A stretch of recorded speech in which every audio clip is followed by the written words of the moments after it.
Okay, there you go.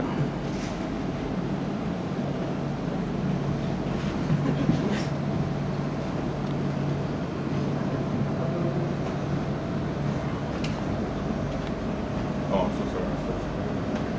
Imagine yourself sitting at your favorite restaurant with your best friends. The food is delicious and everyone having a great time. You guys are laughing and everything seems to be going amazing.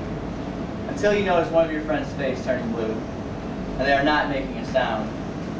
They have their hands holding their throat as such. They can't breathe. The laughter that was around the table is now silent.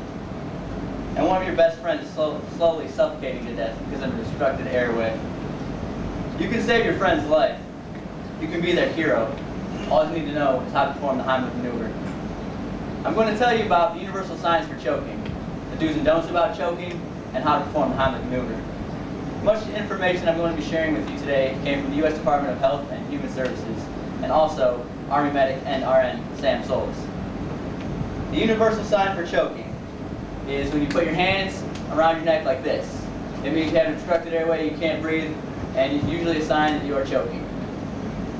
According to the U.S. Department of Health and Human Services, other signs include the inability to talk, difficulty in breathing, inability to cough forcefully, the skin, lips, or the nails turn a pale blue, and ultimately the loss of consciousness. Now that you know the signs of choking, let's go on to the do's and don'ts of choking. Do's and don'ts of choking. You want to encourage a person to cough it out. Coughing it out is the body's natural reaction to clear an obstructed airway. That's the best way that you can have them clear an obstructed airway, is if they cough it out with the least amount of damage. You want to try to get some sort of consent before you actually help somebody and do the Heimlich maneuver on them, because you can actually hurt them when you do perform the Heimlich maneuver. So you want to see if you can get some consent.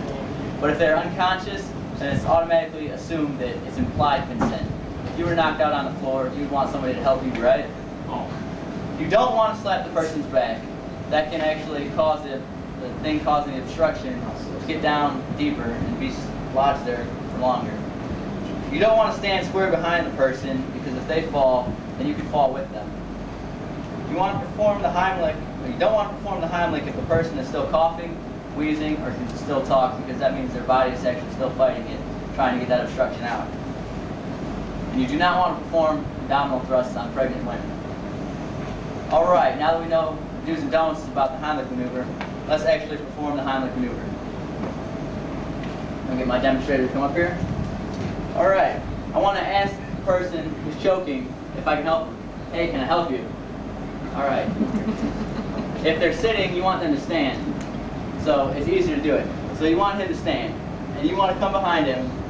You want to stand behind the person. You want one of your legs in between theirs and your other leg canted back for safety. Just in case if they fall, you can brace yourself and you can set them on the floor nice and softly. You want to place your hands around the person's waist. You want your thumb towards their body.